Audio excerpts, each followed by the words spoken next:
김현 의원님. 아니, 저 하라. 좀 이따 하세요. 네. 네, 제가 할게요. 네. 먼저 하셔도 되겠습니까? 국정과 경제 위기인데 야당은 정치 공세에 집중. 아니, 이거 말고요. 그거 말고요. 멈춰 주시고요. 네, 이거 계속 띄워놓고. 자, 국정과 경제는 위기인데 야당은 정치 공세에 집중하고 있습니다.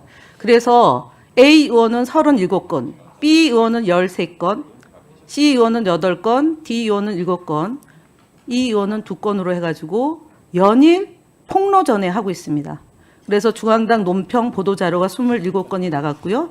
원내 논평 및 보도자료가 5건이 나와서 총 좀 조용히 좀 하십시오. 위원장님, 시간 멈춰 주시고요. 말씀하세요. 위원장님, 지금 배준영 간사가 계속 떠들고 있습니다. 멈추게 해주십시오.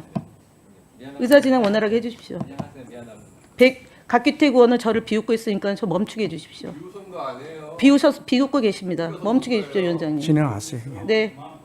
웃는 것까지 뭐라 아니, 그럴 비웃고 수는 있습니다. 없으니까. 예, 아니, 원활한 운영을 위해서 위원장님 네. 해주십시오. 시간 멈추고요. 네. 멈춰 주십시오.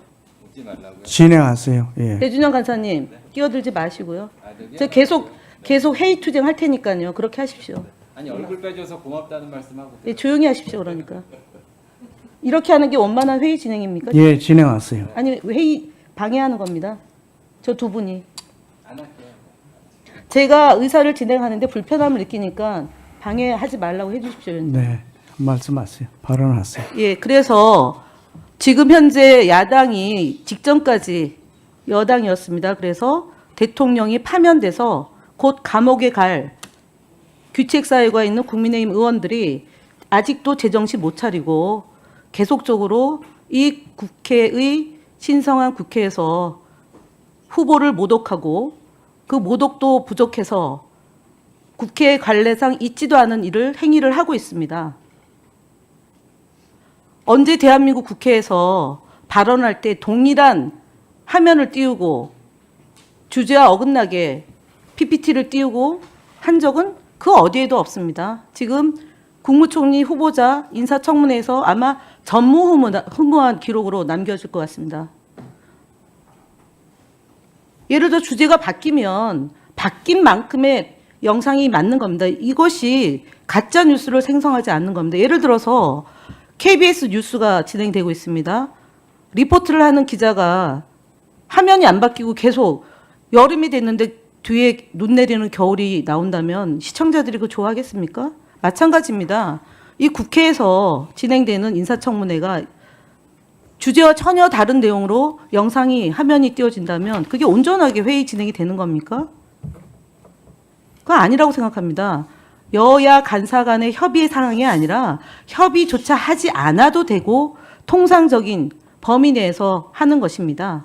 그럼에도 불구하고 이상한 관례를 지금 야당 의원 일부에서 만들고 있다는 점 다시 한번 지적하고요.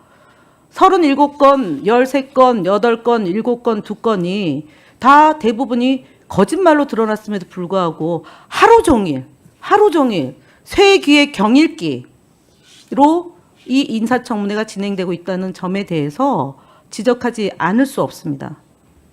앞서 얘기했습니다.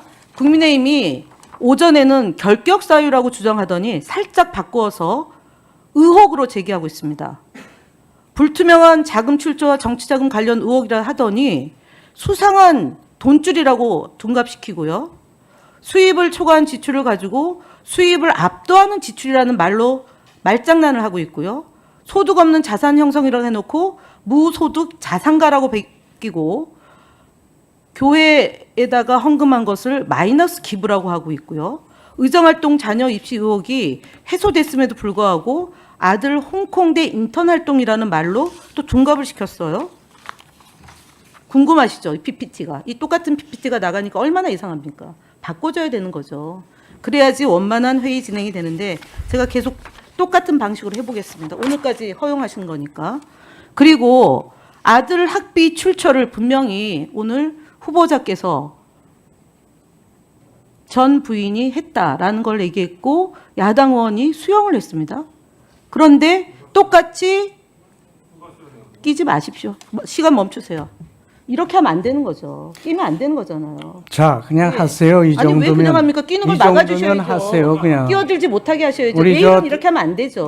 저 제 의원들은 시간에 심하잖아요. 아니, 그러니까 내일부터는 이렇게 하면 안 되는 걸 네, 얘기하는 겁니다. 말씀하세요. 저희도 끼어들지 않게 하기 위해서 하는 건데요. 네. 이렇게 하는 거 끼어들지 못하게 위원장님이 제재를 끼어든 걸 먼저 하신 건 아니요. 반성하시죠. 누가 먼저고 말 네, 것도 맞습니다. 없습니다. 네. 예. 왜냐하면 알겠습니다. 앞서 막말을 한 국회의원이 있기 때문에 얘기하는 겁니다. 네. 예. 질의하세요. 저희 야당 의원한테 막말한 국회의원 있지 않습니까? 질의하세요.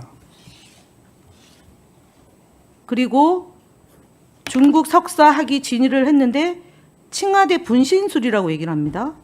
그 다음에 유장 전입 의혹이 없는데 지역구 유장 전입을 했다고 또 가짜 뉴스를 확대하고 있습니다. 형사처벌 전과는 이미 다 여러 가지로 소명했는데 판결문 위에 해명문이라고 얘기하고 반미 전력이 있다라고 또 의혹 제기를 합니다. 이게 오늘 하루 종일 다람쥐 쳇바퀴처럼 굴러가는 이 인사청문회에서 야당 의원들이 선의를 갖고 국무총리 후보자가 성실하게 답변하고 자료 제출을 하겠다는 약속을 거의 무시하고 일방적인 주장을 계속하고 있어서 지금 말씀드렸던 야당은 정치 공세에 집중하면서 37건, 13건, 8건, 7건, 2건 이렇게 하고 중앙당 논평과 보도자료와 원내 논평 및 보도자료로 해서 지속적으로 허위 사실을 유포하고 있어서 주의 의무를 어기고 있다는 점을 말씀을 드립니다. 그래서 제가 다시 한번 말씀을 드리지만 적어도 오늘 차수 변경해서 추가 질의를 할지도 모르겠지만 저는 추가 질의하겠습니다. 그런데 이런 상황이 내일까지 지속된다라면 진짜 이 인사청문회가 무용론이 될 것이고 하다 안 되도 파다 안 되니까 출판 문제 가다가 헌금 가다가 자녀 양육 가다가 전처, 현처의 엄마 문제로 가다가 그것도 안 되니까 증인 참고인이 하나도 없는 이런 맹탕 청문회가 됐다라는 언론의 보도와 지적이 있는 겁니다. 후보자에게 질의하세요. 질의하는 겁니다. 누구한테? 질의하는 겁니다. 질의하고 난 다음에 답변하면 됩니다. 지금은 끼어들지 야당 마십시오. 위원장님 끼어드는 게 아니라 질의 내용에까지도 지금 질의하라고 그러는 검열합니까? 겁니다. 예. 보도 검열했던 정부가 그다음 자. 단전단수했던 계엄 내란 정당이 제가 질의한 내용에 질의하세요. 대해서도 질의하고 있다니까요. 예. 위원장님. 질의 내용까지도 검열합니까? 왜 질의 내용에 대해서 끼어듭니까? 지금 질의하고 있잖아요. 그래서 이런 상황인데 적어도 제가 앞서 얘기했던 야당 의원이 얘기했던 10대 의혹, 수상한 돈줄, 그다음에 수입을 압도하는 지출, 무소득 자산가, 마이너스 기부, 아들 홍콩대 인턴 활동, 아들 학비 출처, 칭화대 분신술, 지역구 위장 전입, 판결문 위에 해명문, 반미 전력 10가지 중에 마지막 반미 전력은 충분히 소명을 했으니까 첫 번째부터 9번째까지 이 질문에 대한 야당의 질의에 대해서 국무총리 후보자께서 충분한 시간을 드릴 테니까 답변해 주시기 바랍니다. 이 질의입니다. 왜 막습니까? 네, 말씀드리겠습니다. 여러 가지 말씀 주셨지만은 크게 두 가지가 생각이 들었습니다. 제가 오늘 설명은 충분히 드릴 만큼 드린 것 같고요. 첫째는 제가 설명을 나름 드렸음에도 불구하고 제가 생각할 때 이 정도면은 납득할 만한 설명도 됐고 상식적인 상식인이라면 이해가 됐을 거라고 생각되는데 하루 종일 설명을 하고 나서 동일한 문제에 대해서 이해를 못하신 상태에서 계속 동일한 질문을 하시는 것을 보고 이거 참 설명을 일반적 수준에서 이해되게 하기가 어렵겠구나 하는 낭패감이 들었다는 말씀을 하나 드립니다. 두 번째로는 야당 의원들의 이 지금 PPT를 보면서 드는 생각은 페이스북에 50건에 가까운 공격 이렇게 말씀하셨는데 그 주진우 위원께서 오늘 여러 가지 질문을 주셨는데 저에 대해서 내용을 확인하는 절차가 필요해서 질문하셨다라고 했는데 저에 대한 내용을 확인할 것 없이 이미 확인된 내용에 기초한 것으로 페이스북에는 결혼식, 빙부상, 출판기념회 등을 수억원대 현금을 가지고 한두 달 사이에 썼다고라고 적시하심으로써 사실상 내용을 알고도 몇 해 동안 분산되어 있던 것을 한 해에 있던 것처럼 해서 페이스북을 쓰신 것으로 보아서 저런 것은 통상은 국회의원들이 하지는 않고 그 조작하는 나쁜 검사들이 하는 짓인데 이런 것을 이렇게 하시는구나 하는 것도 사실 저로서는 굉장히 의아했다 하는 것을 솔직하게 말씀은 드리고 그러면서 또 답변을 드리고 있다 하는 것을 말씀드리겠습니다. 네. PPT 내려주시고요. 저는 똑같이 하지는 않겠습니다. 네. 최근에 국내에서 3, 4세 아동들이 스마트폰을 하루에 3시간 사용하고 있어서 WHO 공고의 3배 가량이 된다라는 보도가 있었습니다. 혹시 알고 계신 내용인가요? 한 번만 더 말씀 주시겠어요? 네, 3, 4세 스마트폰 사용이 3시간이 되는데 WHO의 권고의 3배 이상을 기준의 3배 이상을 우리가 스마트폰을 사용하고 있는 있다라는 것 때문에 네. 예. 그다음에 이것이 이제 그 아이들에게 굉장히 부정적인 영향을 끼친다라는 그런 검토 보고서가 나왔습니다. 내용을 알고 있고요. 네네. 외국에서는 각각 나라에 따라서는 굉장히 그에 대한 규제를 강하게 하고 있고 국내에서도 그런 논의가 있는 것도 알고 있고 최근에도 직접적으로 많이 들었습니다. 그래서 가의존 유험군이라고 얘기를 합니다. 그래서 이 부분에 대해서 그 디지털 중독 문제를 예방하기 위해서 총리실 차원에서 협력이 좀 필요한데요. 이거는 보건복지부하고 교육부, 가기정통부, 방통위, 여성가족부 등이 체계적으로 이 문제를 검토하고 대책을 강구할